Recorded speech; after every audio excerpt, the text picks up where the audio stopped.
เฮาเก็บเมาแล้วมื้ออื่นเฮาสิไปซื้อล่องเอานกเนาะมื้ออื่นตอนเช้าสิไปซื้ออันล่องเอานกแถวใกล้ๆเฮือนนี่เนาะนี่เนาะบอนเมาออกมื้อนี้เฮาเก็บแล้วมื้ออื่นเฮาสิไปซื้อเนาะเมามันกำลังออกเดี๋ยวเก็บก่อนเด้อเดี๋ยวเก็บเมาแล้วก่อนแล้วมื้ออื่นก็จังไปใส่ล่องเนาะ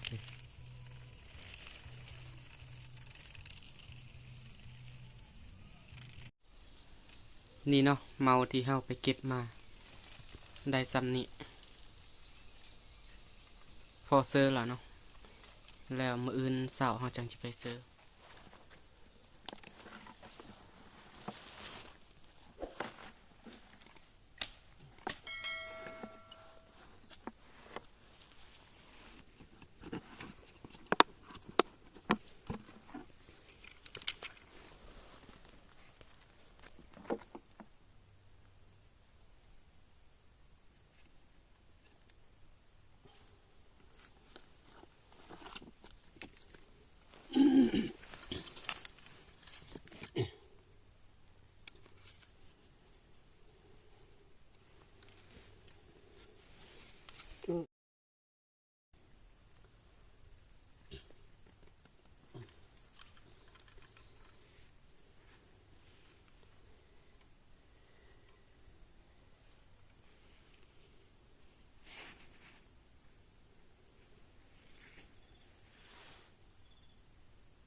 วินดี้สิคึกคักผมเอา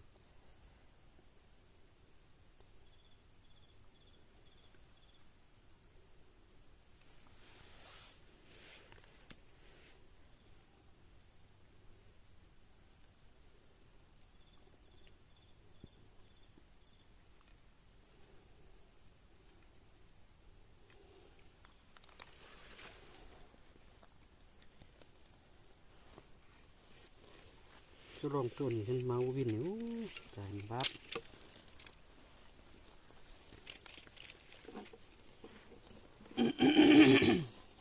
ยามนี้อุ้ยตะเมดแล้วนะนี่ก็แม่ซื้อล่องแม่ก็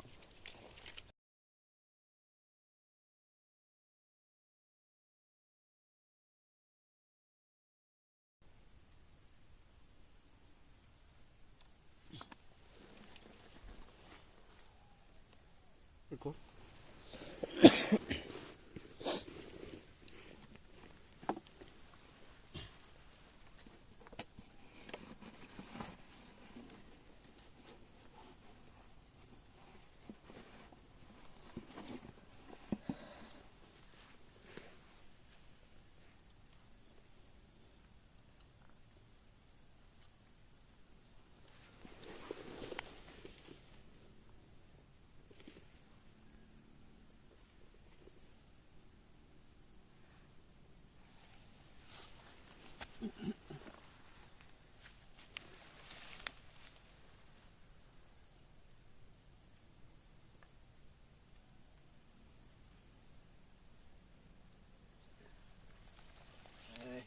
มัน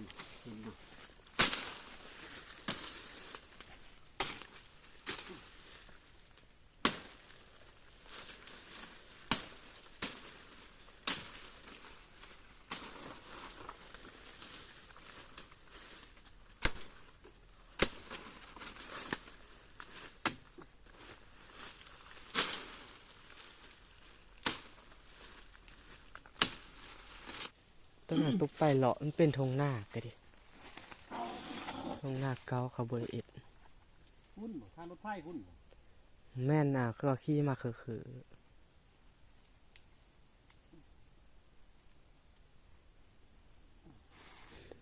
นี่เนาะวิธีตามเมาเนาะเมาซื้อล่องแบบนี้ตาม2ตั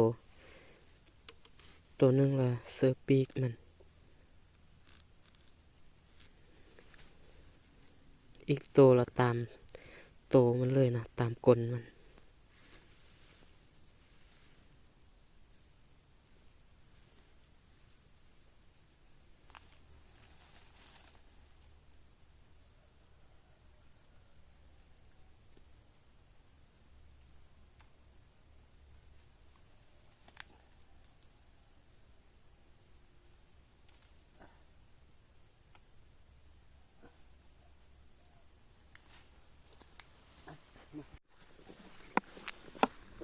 นกถึกล่องแล้วเนาะเสื้อล่องบุทันแล้วก็เด้อนกถึกแล้ว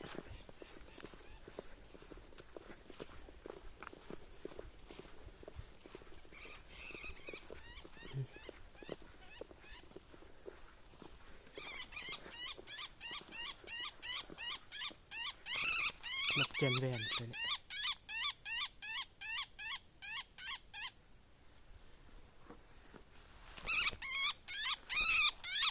นกเจนแวนเนาะ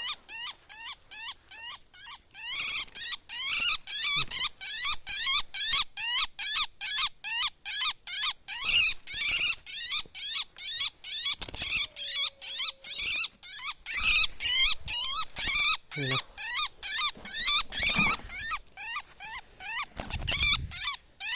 ได้ละตัวหนึ่ง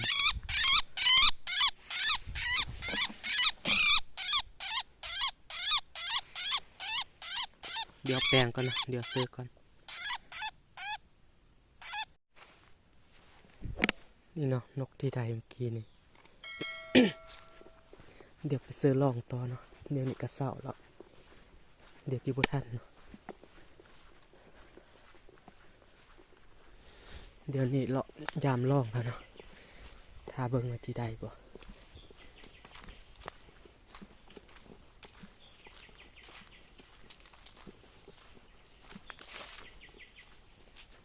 ล้างนี้ได้ก็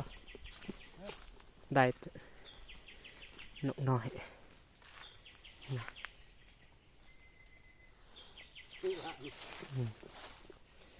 ได้นกน้อยนะเนาะ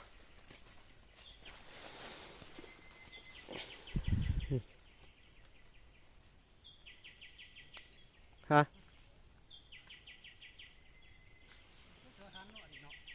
นี่เนาะ เขาแปลงแล้วล่ะ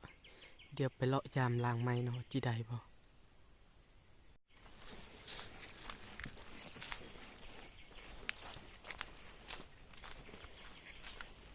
ได้ปะ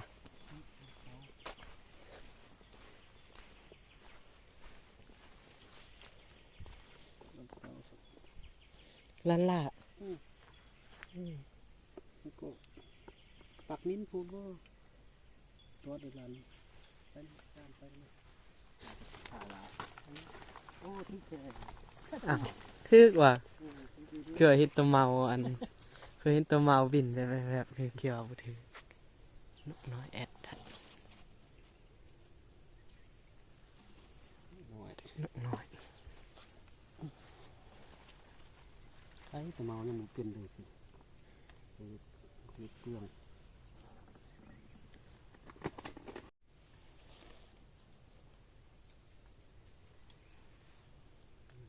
แล้วนกดำมันดูเนาะถึงเนาะตอนที่ตายที่ตาย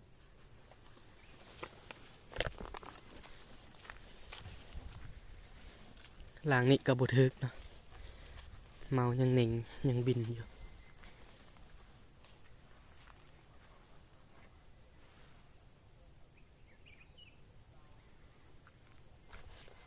หลังยูเนอร์นี่เนาะอันทึกนกน้อยตัวหนึ่งละลองเบิ่งได้อีกบ่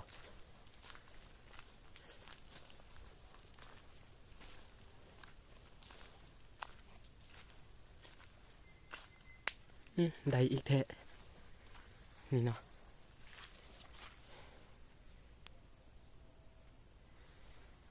ได้2ตัวละหลังนี่นี่เนาะ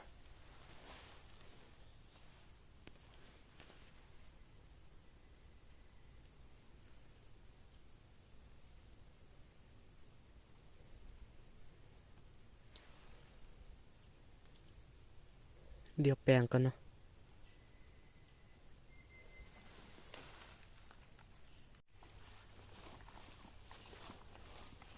ถึกนกหน่อยอีก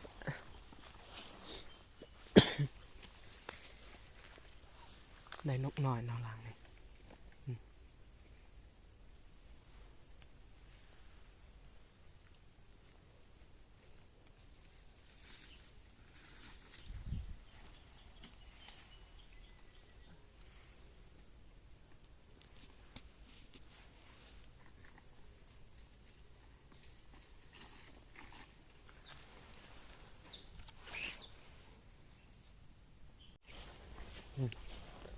ถึกละนกมันเลยล้างน้ำได้บ่บ่ได้ล้างเด้อ อันนั้น บ่ล้าง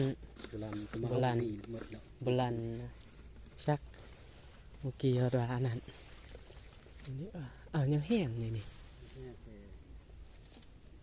บ่ถือคอมา นั่นละปักเล็กเด้อ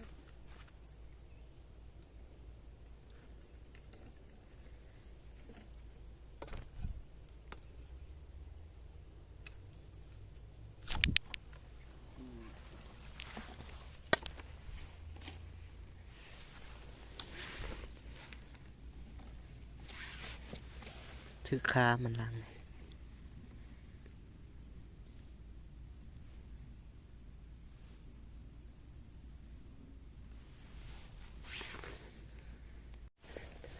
นกถึกล้างนั่นเนาะไปเบิ่งก่อนยินเสียงมันฮ้องเมื่อกี้นี่หากระทึกเลยหากระทึกยังแห้งเลยนี่ยังเหน่งอยู่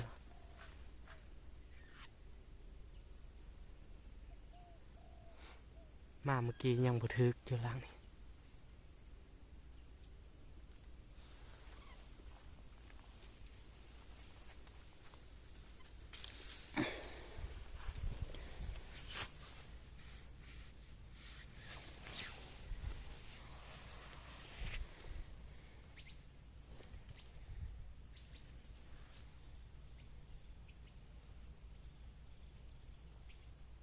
นี่เนาะ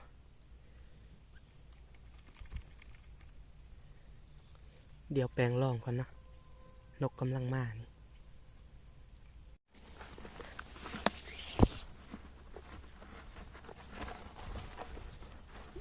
ได้บ่ มาวิ่งนี่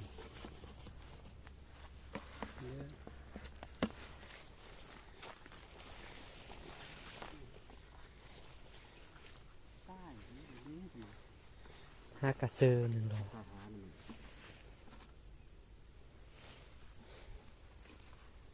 คนเฮาทุนนี่ไรบินตลอด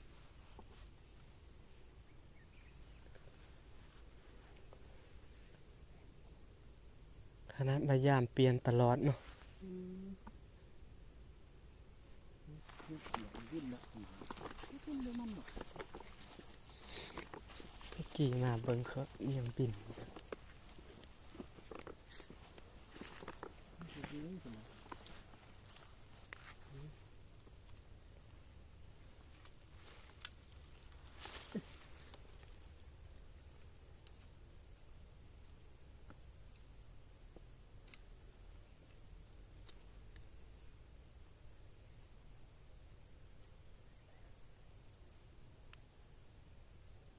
เอามาดู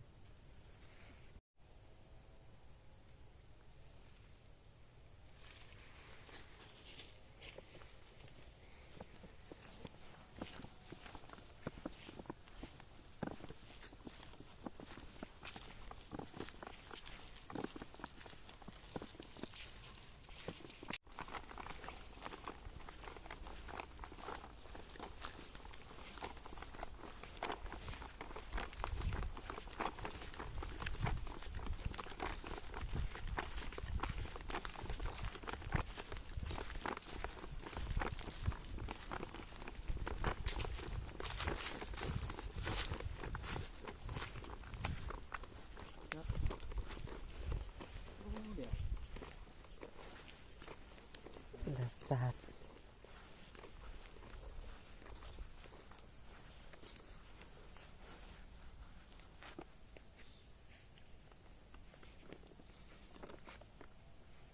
ล้างเลยตัวบนิง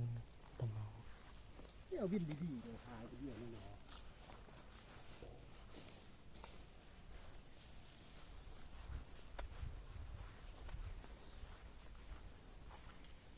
อ้าวได้นกแซวแล้วกันนี่ได้นกแซวนี่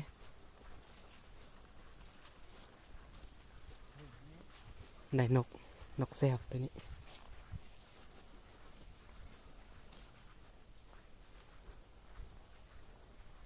โอ้ ได้2ตัวเลยเนาะอยู่นี่นี่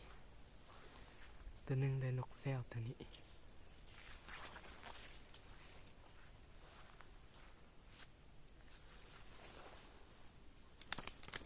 อ้าวยังแห้งอยู่นี่เนาะ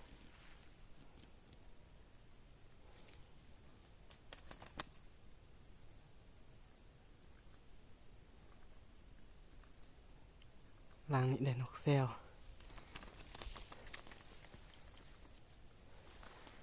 ลางนี้ได้นกน้อย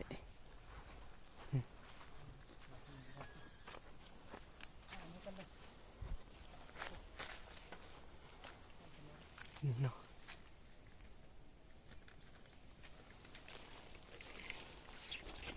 ก็เสียครับนี่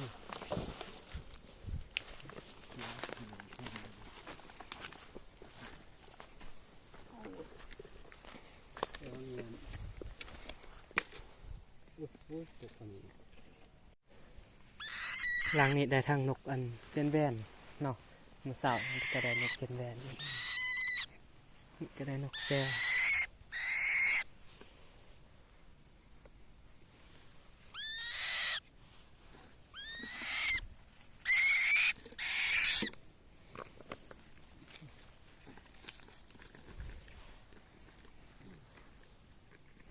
นี่เนาะแปลงร่องก่อน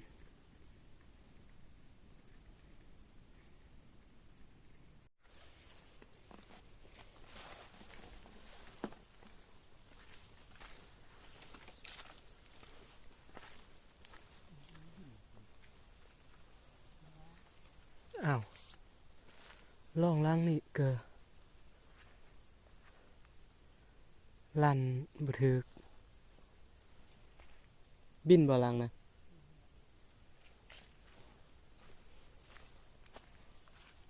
อ้าวร่องล่างเลิกกะลั่นหมดนะเคย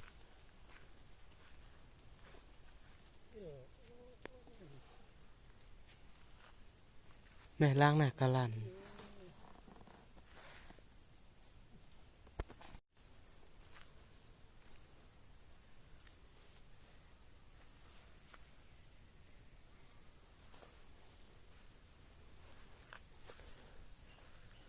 ลองล่างเนอลันลาเนาะลองล่างนี่ถึก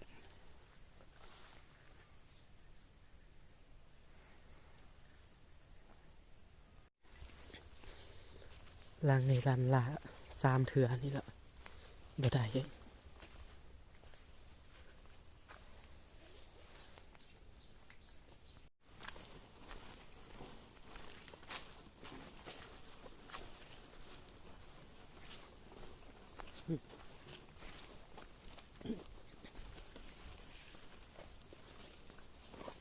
อ้าวล่างนี่กะลันแม่นเดี๋ยวโลก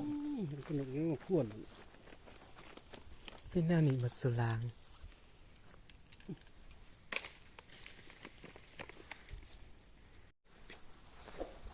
เบิกนกทึกลองล่างนี้แล้วเนาะ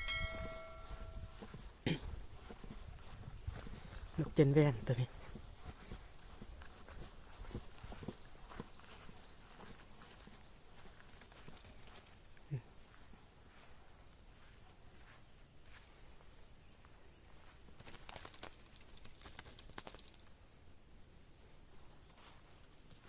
เอาก่อนเนาะ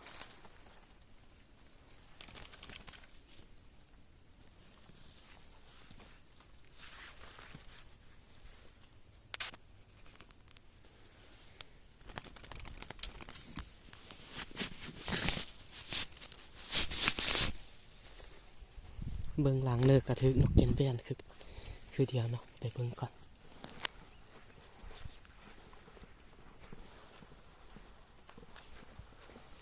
หลังนี่กระทึกเนาะเออ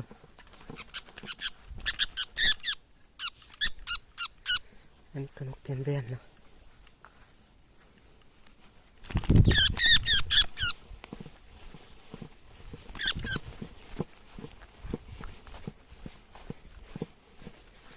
ได้2 ตัวนี่ละนี่ก็นะตัวแปลงร่องล้างนั้นก่อน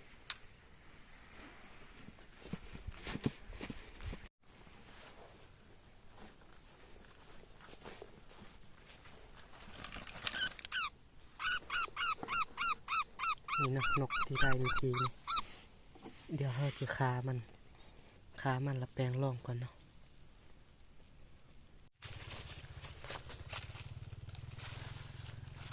ลองล้างนี้ลันผู้ใดนกเนาะ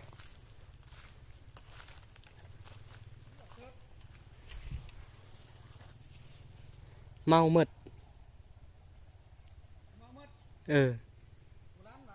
ลั่น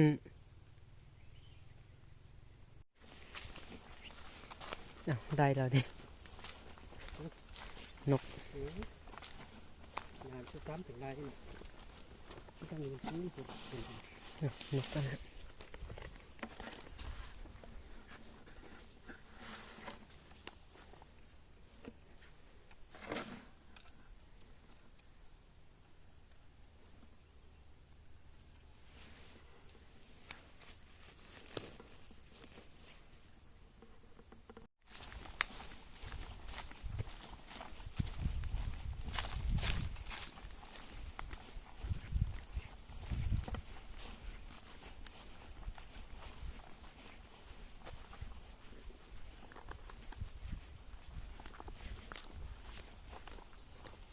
เมาบนนี้อีกละล้างให้ถึกตลอดเนี่ย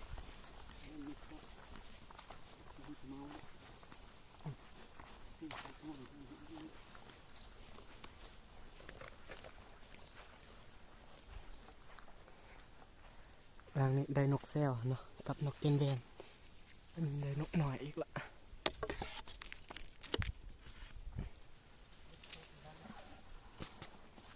หน่อย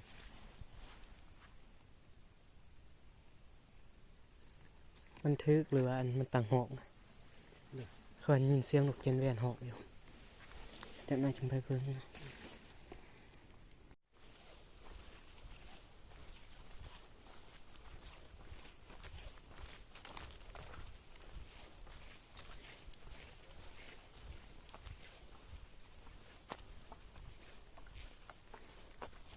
ล้างนี้ได้นกควกนะนี่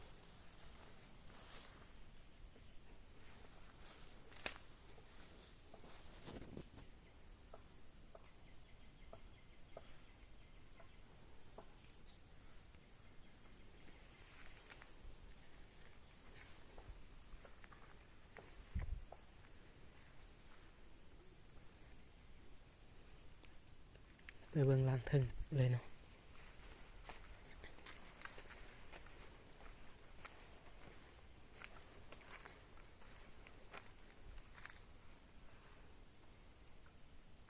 ล้างนั้นบ่ได้เนาะ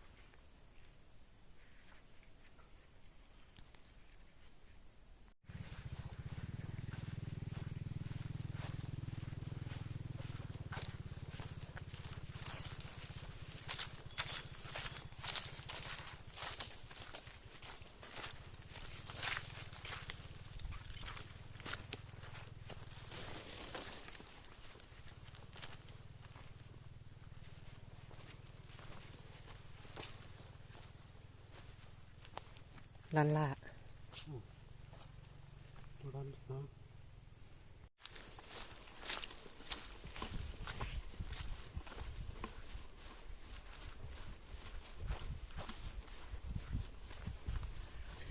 ถึกแล้วเนาะทางนี้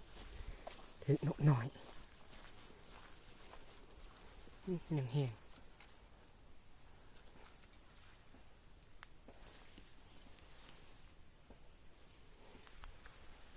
มาเบิ่งลางนี้ก่อนเนาะ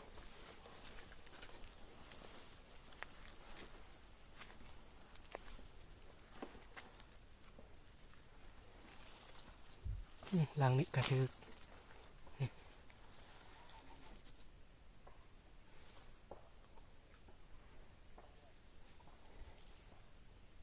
เดี๋ยวเอาก่อนเนาะ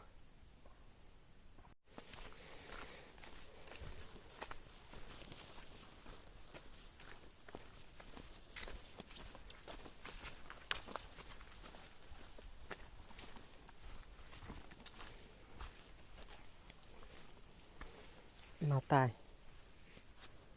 บลันวะ อันนู้นตัวลูกหัวหนูมากวนนี่ ที่กันนี่ตัวนึงกูเดือ เออล่างนี้ได้นกควกเนาะล่างนี้ก็ได้สุเทือได้3ตัวนี่ล่างก็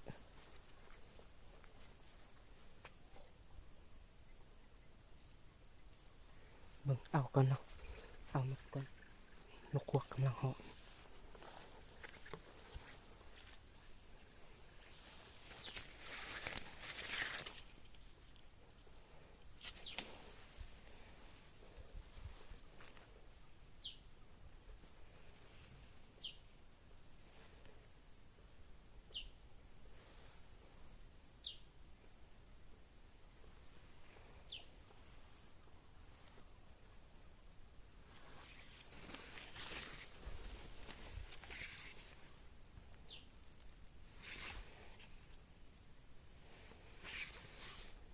เอาเบิ่งล่างนี้ก่อนเนาะ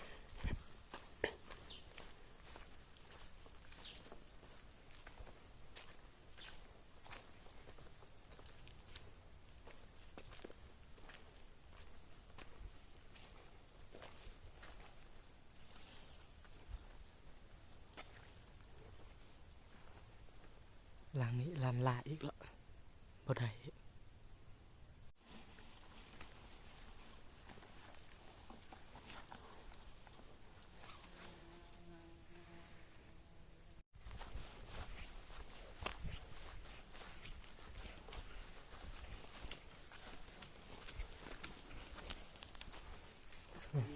ลันลา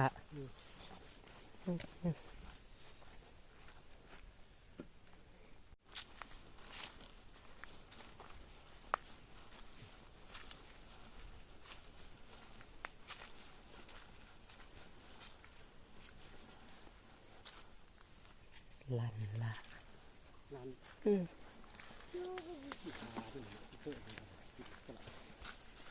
หลังนี้กะลันละได้เนาะมีตะลันละมัน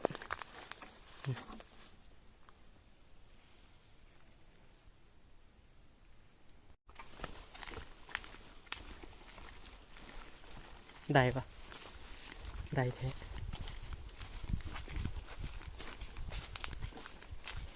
ในนกน้อยอีกละ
ได้อีกแล้วตอนทางนี้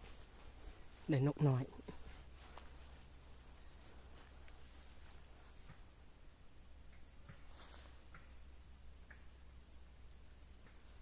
เดี๋ยวไปเบิ่งวางเทิงก่อนเนาะ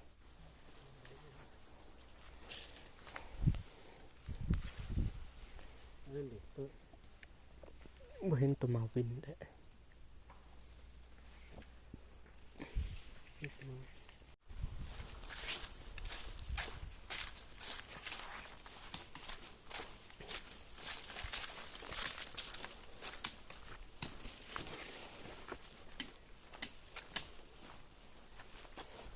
ได้บ่ สมอมุดดันไป เอวาลันตลอดแล้วบ่ได้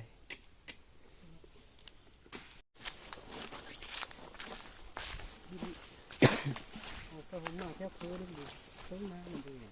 เพิ่มอะไรนี่ ถึกละ มันนี่ เออมาเกี่ไปเลยเพิ่น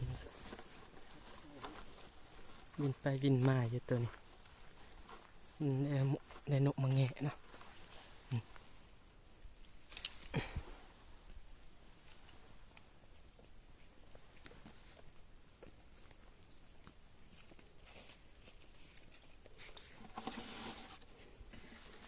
น้อยก็พริมอ่ะจ้านี่ครับนี่ครับกูหน่อยน้อยดูเสียงมันดู จักเบิ่งหลัง เราเอาเลยบ่ จักเด้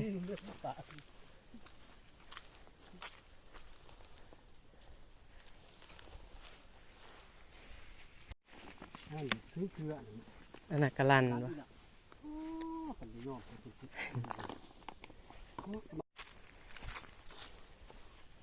ลั่นอีหละมันบ่ได้สิได้กะลั่นตลอดหลังบ่ได้จักเทื่อ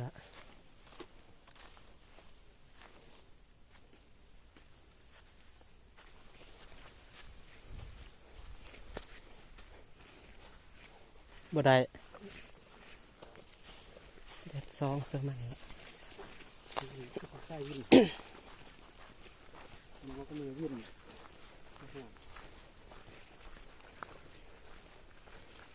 คือที่โลกคนที่มากเลยนี่คือเขาเด้ออะไรมาแน่กูด้วยเฮ้ยนี่กูละอุ้ยร้านที่ยาวอีกแล้ว ลั่นตลอดหลังนี่ก็ ร้านมัน ลั่นตลอดบ่ได้เทื่อ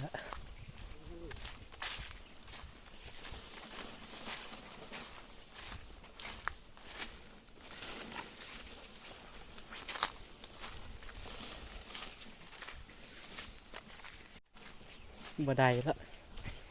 กูเมื่อละบัดนี้สวยละ11 โมงละ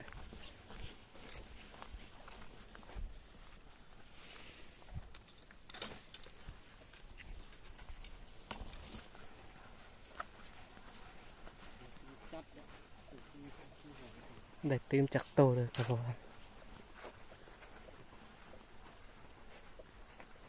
มิดจัดอันนี้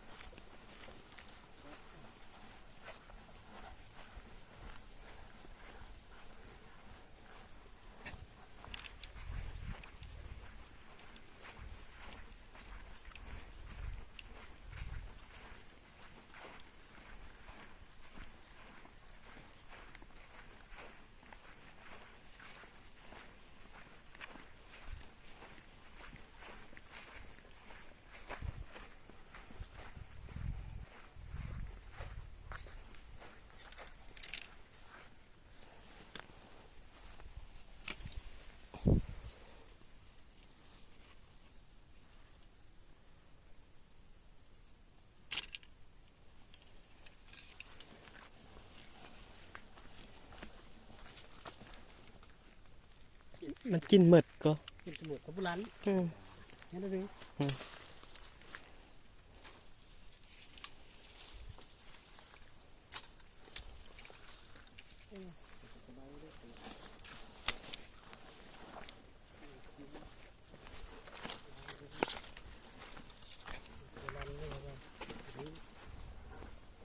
นี่ล้างนี่ได้ล้างนี่ได้นี่ ไม่ใช่ เออ ทางก้างตัดสิตัดเนี่ย อืม ตลกมันยังลงตั้มเลยวันเดียดวันนะเนาะคือตั้มนะคือลูกน้อย กูลองได้ล้างหนึงยามกูได้ตัวหนึงแล้วนะอ้าวยังลองล้างนั่นก็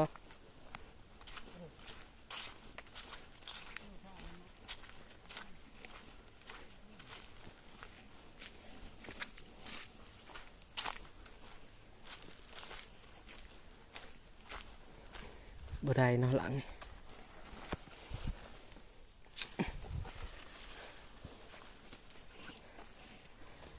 โอเคเนาะเดี๋ยวนี้ครับกับกู ลองหมดแล้วเนาะกูหมดสุรางแล้วได้ตอนกูได้นกตัวเดียวเดี๋ยวนี้ก็สวยแล้ว11 โมงแล้วครับที่เมื่อบานก่อนเนาะ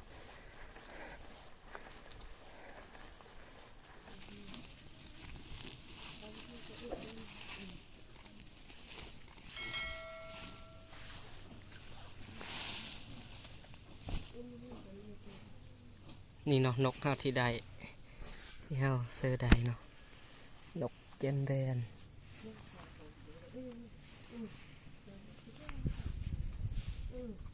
นกเจนแบน3 ตัวนก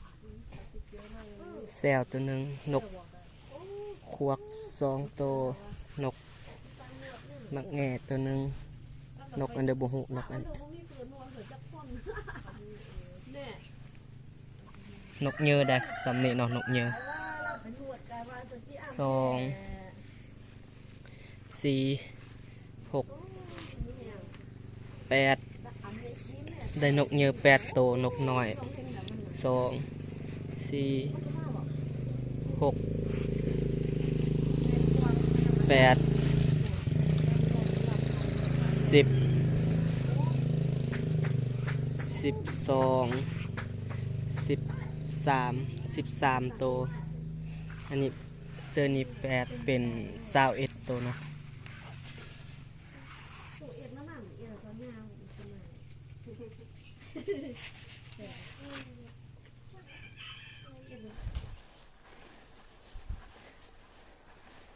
โอเคเนาะแล้วพบกันใหม่คลิปหน้า